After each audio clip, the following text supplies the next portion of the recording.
السلام عليكم ورحمة الله وبركاته. اللهم صل على سيدنا محمد وعلى آل سيدنا Muhammad. Kisah perjalanan Nabi sallallahu alaihi wasallam ke Taif. Setelah mendapat tugas kenabian, Nabi sallallahu alaihi wasallam menjalankan usaha dakwah selama 9 tahun di Mekah dan terus berusaha demi petunjuk dan islah kaum baginda sallallahu alaihi wasallam. Kesemua orang kafir Mekah berusaha sedaya upaya untuk menyusah dan mempersendakan baginda sallallahu alaihi wasallam serta para sahabat radhiyallahu anhum dengan berbagai-bagai cara tanpa melepaskan sebarang peluang yang ada, kecuali segolongan kecil orang yang telah memeluk Islam dan segelintir orang yang menolong baginda walaupun masih belum memeluk Islam. Bapa saudara baginda sallallahu alaihi wasallam, Abu Talib, juga ialah antara mereka yang baik hati. Walaupun tidak memeluk Islam, dia tetap membantu baginda Nabi sallallahu alaihi wasallam dalam semua segi. Selepas 10 tahun baginda sallallahu alaihi wasallam menjadi nabi, apabila Abu Talib meninggal dunia, orang kafir pun mendapat lebih banyak peluang untuk menghalang penyebaran Islam dan menyiksa orang Islam dengan berbagai-bagai cara secara terbuka. Nabi SAW telah pergi ke Taif dengan anggapan bahawa di sana ada kabilah Thaqif yang ramai di lengannya. Sekiranya kabilah tersebut memeluk Islam, maka kaum muslimin di Makkah akan mendapat keselamatan daripada segala kesusahan tersebut dan Taif akan menjadi pusat penyebaran Islam. Setelah tiba di sana, baginda sallallahu alaihi wasallam telah berbicara dengan 3 pembesar yang dianggap tinggi darjatnya. Baginda sallallahu alaihi wasallam menyeru mereka kepada agama Allah Subhanahu wa taala dan berusaha menarik perhatian mereka untuk membantunya. Walau bagaimanapun, mereka bukan sahaja tidak menerima ajaran baginda sallallahu alaihi wasallam, sebaliknya telah menjawab secara kasar dan tidak berakhlak sekali. Sekurang-kurangnya, mereka patut melayan tetamu yang baru datang dengan baik, sesuai dengan sifat suka melayan tetamu yang memang termasyhur dalam kalangan bangsa Arab. Sebaliknya, mereka telah menjawab secara kasar. Mereka juga tidak rela Nabi SAW tinggal di sana. Nabi menganggap mereka yang merupakan pembesar kaum ialah orang yang baik dan akan bercakap dengan sopan. Tetapi salah seorang daripada mereka telah berkata, "Hai, engkaukah orangnya yang Allah hantar sebagai Nabi?"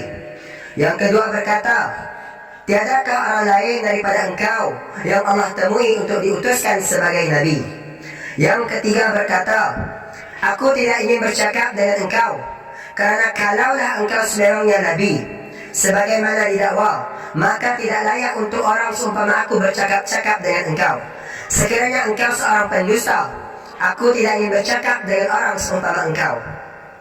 Apabila Nabi SAW tiada menaruh harapan lagi terhadap pembesar-pembesar itu, baginda SAW cuba bercakap-cakap pula dengan orang lain, kerana baginda SAW ialah seorang yang mempunyai hemah dan kecekalan seumpama gunung. Malangnya, tiada seorang pun yang sanggup menerima. Bukan sahaja mereka tidak menerima, bahkan mereka telah berkata kepada Nabi SAW, "Keluarlah dari bandar kami ini serta merta. Pergilah ke mana-mana yang kamu suka." Apabila baginda SAW sudah langsung tiada menaruh harapan lagi terhadap mereka, maka baginda SAW telah memulakan langkah untuk pulang. Mereka telah menghantar budak-budak untuk mengejar, mengejek, mempersenda dan melontari baginda SAW dengan batu, hinggakan kedua-dua kasut baginda SAW dilimuri dengan darah yang mengalir. Dalam keadaan itulah Nabi SAW pulang. Apabila baginda SAW sudah selamat daripada pengacau-pengacau tersebut, baginda SAW pun berdoa, "Ya Allah, kepadamu aku mengadu kelemahanku, kekurangan daya upayaku dan kehinaanku pada pandangan manusia. Ya Arhamar Rahimin, Engkaulah Tuhan orang yang ditindas. Engkaulah Tuhanku. Kepada siapakah Engkau menyerahkan diriku ini? Kepada orang asing yang memandangku dengan penuh kebencian atau kepada musuh yang menguasai aku. Sekiranya engkau tidak murka kepadaku, maka aku tidak peduli. Namun afiatmu sudah cukup buatku. Aku berlindung dengan nur wajahmu yang menerangi segala kegelapan, dan teratur di atas nur itu urusan dunia dan akhirat, daripada engkau menurunkan kemarahanmu kepadaku atau engkau murka kepadaku. Kepadamu lah aku tetap merayu sehingga engkau redha. Tiada sebarang daya untuk melakukan kebaikan, dan tiada upaya untuk meninggalkan kejahatan kecuali dengan bantuanmu. Dengan doa demi sedemikian, bersemarahlah sifat qahar Allah, yakni Raja segala kerajaan. Lalu Jibril alaihissalam datang memberi salam dan berkata, Allah subhanahu wa ta'ala telah mendengar perbuatan kaum itu dengan Tuhan, dan telah mendengar jawaban mereka, serta menghantar satu malaikat yang berkuasa ke atas gunung Ganang. Perintahkan sahaja malaikat itu supaya melakukan apa-apa yang Tuhan kehendaki. Selepas itu, malaikat tersebut memberi salam dan berkata, saya akan menunaikan segala yang diperintahkan oleh Tuhan.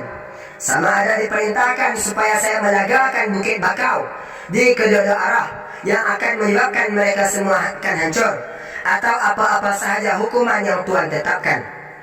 Baginda SAW ialah seorang yang amat pengasih lagi belas kasihan. Baginda SAW telah memberi jawaban, aku tetap menaruh harapan kepada Allah bahawa walaupun mereka ini tidak memeluk Islam, pasti akan lahir orang yang akan menyembah Allah Subhanahu wa ta'ala dan beribadat kepadanya dalam kalangan anak-anak mereka. Keterangan, inilah dia akhlak peribadi mulia, seseorang yang kita kononnya berbangga-bangga menjadi pengikutnya.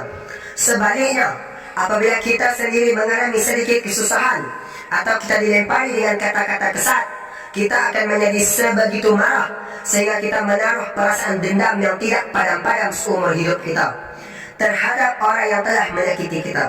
Kezaliman demi kezaliman kita lakukan ke atasnya, sedangkan kita mengaku yang kita ialah pengikut Nabi Muhammad SAW, yang mengikut jejak langkah baginda SAW.